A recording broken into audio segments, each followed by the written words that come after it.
8월 세 번째 주 비트코인 소식입니다. 첫 번째 소식은 국민연금이 비트코인에 간접 투자를 한다는 소식입니다. 8월 16일 국민연금이 미국 증권거래위원회 SEC에 제출한 분기 보고서 13F에 따르면 국민연금은 올해 2분기에 신규로 마이크로스트래티지 주식을 24,500주 투자한 것으로 알려졌습니다. 이는 460억 원 규모로 국민연금의 미국 주식 직접 투자 포트폴리오의 0.04%의 비중입니다. 마이크로스트래티지는 소프트웨어 구독 서비스나 인공지능과 관련된 비즈니스를 하기도 하지만 사실상 전 세계에서 가장 많은 비트코인을 가진 기업으로 더 잘 알려져 있습니다. 마이크로스트래티지가 보유하고 있는 비트코인의 개수는 22만 6,500만 개로 비트코인 총 공급량의 1%에 해당하는 비트코인을 보유하고 있고 선순위 전환 사채를 통해 저금리로 자금 조달을 하여 비트코인을 공격적으로 매입하는 기업이라고 잘 알려져 있습니다. 이러한 비즈니스 전략은 메가커피와 같은 저가 커피 사업이 커피 매출로 큰 돈을 버는 것이 아니라 부동산 매입을 통해 큰 돈을 버는 것과 같은 전략이라고 볼 수 있습니다. 따라서 국민연금이 마이크로스트래티지에 투자한 것은 사실상 비트코인에 간접 투자를 하고 있는 것이라고 봐야 할 것 같습니다. 사실 우리나라의 국민연금이 비트코인에 간접 투자한다는 사실은 전 세계적인 흐름을 볼 때 놀라운 일은 아닌데요. 미국은 이미 각 주의 연기금에서 비트코인 ETF를 통한 비트코인 투자를 하고 있습니다. 미국 위스콘신주와 미시간주 퇴직연금은 각각 1억 달러와 660만 달러 규모의 비트코인 ETF를 투자한 것으로 알려져 있고 뉴저지주의 저지시티 시장은 최근에 저지시티의 퇴직연금 2%를 비트코인에 투자할 것을 밝혔습니다. 비트코인 ETF라는 새로운 투자 경로가 생겨난 이후로 미국의 다양한 기관들이 비트코인에 관심을 갖고 투자를 할 수 있던 것처럼 우리나라에서도 마이크로스트래티지와 같은 기업을 통한 간접 투자가 아니라 기관들의 포트폴리오 다각화와 투자 선택지의 다양화를 위해 비트코인 직접 투자와 비트코인 ETF 투자가 가능해지길 바라봅니다. 두 번째 소식은 러시아에서 가상자산 채굴 및 결제를 허용하는 법률이 통과되었다는 소식입니다. 러시아의 가상자산 채굴 허용과 국제 결제를 허용하는 법률에서는 채굴과 채굴풀 그리고 채굴 인프라에 대한 정의를 하고 채굴 활동을 디지털 자산의 발행이 아닌 매출 활동으로 분류했습니다. 이 소식을 전한 타스라는 러시아 주요 언론에 따르면 푸틴 대통령은 디지털 자산 산업을 주도할 수 있는 골든타임을 놓치지 않도록 의회에 관련 법률 제정 수립을 요청했다고 합니다. 러시아의 이런 친가상자산 행보는 러시아가 보유하고 있는 풍부한 천연자원과 에너지 자원을 바탕으로 탄력을 받을 것으로 보입니다. 러시아는 세계 3위의 석유 매장량, 세계 2위의 석탄 매장량, 그리고 세계 1위의 천연가스 매장량을 보유하고 있으며 철광석, 금, 구리, 니켈 등 다양한 광물 자원과 전 세계 20%에 해당하는 세계 최대의 산림 자원을 보유하고 있습니다. 여기에 더해 추운 지방의 이점을 이용한 효율적인 냉각 시스템을 갖출 수 있다는 점은 러시아가 비트코인 채굴에 매우 적합한 국가라는 것을 알 수 있습니다. 러시아는 그동안 가상자산의 채굴과 결제를 금지해왔는데요. 최근 미국과 홍콩의 비트코인 ETF 허용, 비트코인의 전략자산 편입 논의, 그리고 비트코인 채굴 산업을 지지하는 미국 대선 후보들의 행보에 영향을 받아 비트코인 채굴과 비트코인 결제에 대한 태도를 전향적으로 바꾼 것으로 보입니다.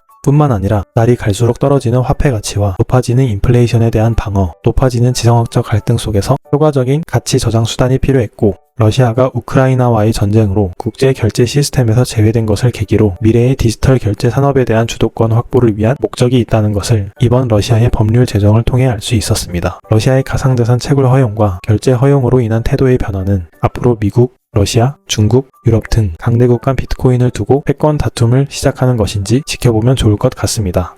세 번째 소식은 카카오페이의 개인정보 유출에 대한 소식입니다.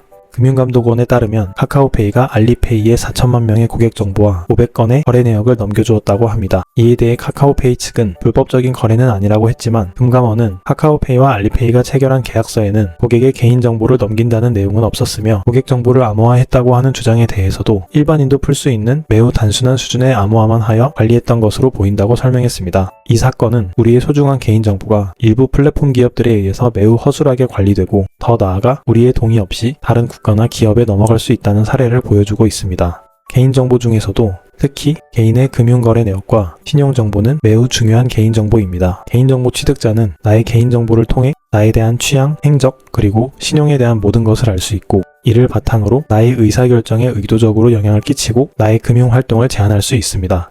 이 때문에 미국과 유럽에서는 빅테크의 개인정보 유출에 대해서 엄중하게 처벌하고 있습니다. 대표적인 사건은 미국의 캠브리지 애널리티카 사건으로 페이스북에서 영국의 정치 컨설팅 회사 캠브리지 애널리티카에 무단으로 8,700만 명의 개인정보를 유출하여 2016년 대선에 타겟팅 광고에 활용했던 사건이 있었습니다. 이 사건으로 인해 미국 연방거래위원회 FTC는 페이스북에 약 6조 원의 벌금을 부과했고 마크 저커버그 페이스북 CEO는 의회 청문회에서 이 사건에 대해서 사과를 해야 했습니다. 이처럼 온오프라인 가리지 않고 개인의 프라이버시는 매우 중요합니다. 개인의 프라이버시를 지키는 것은 개인정보를 숨기기 위한 것이 아니라 개인정보를 선택적으로 공개하는 힘을 갖추는 것입니다. 한편 비트코인은 디지털 금융거래를 위해서 플랫폼 기업과 같은 제3자의 금융거래 내역과 나의 개인정보를 넘겨줄 필요 없이 나의 프라이버시를 지킬 수 있습니다. 플랫폼 기업에 의한 디지털 봉건 제도에 살고 있다고 얘기가 되고 있는 지금 비트코인이라는 대안이 우리에게 있다는 것은 정말 큰 행운인 것 같습니다.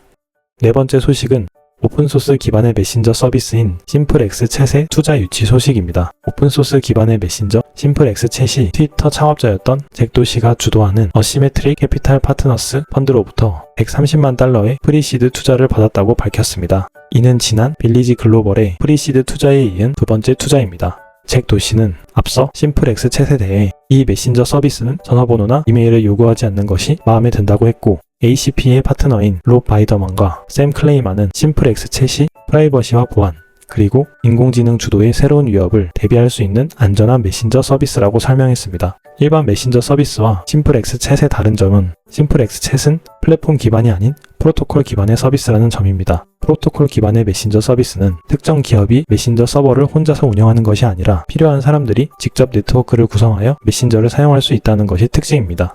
쉽게 말하자면 카카오톡을 쓰는데 서버를 내가 직접 운영할 수 있기 때문에 개인정보에 대한 유출도 막을 수 있고 시시각각 변하는 카카오톡의 검열 정책으로부터 자유로울 수 있습니다. 비트코인은 프로토콜 기반의 탈중앙화 금융 플랫폼, 노스터가 프로토콜 기반의 탈중앙화 SNS라고 한다면 심플X 챗은 프로토콜 기반의 탈중앙화 메신저라고 볼 수 있습니다. 비트코인에 관심을 가지면서 동시에 프라이버시와 보안을 중요시하는 서비스의 발전에 대해 관심을 가져보는 것도 좋을 것 같습니다.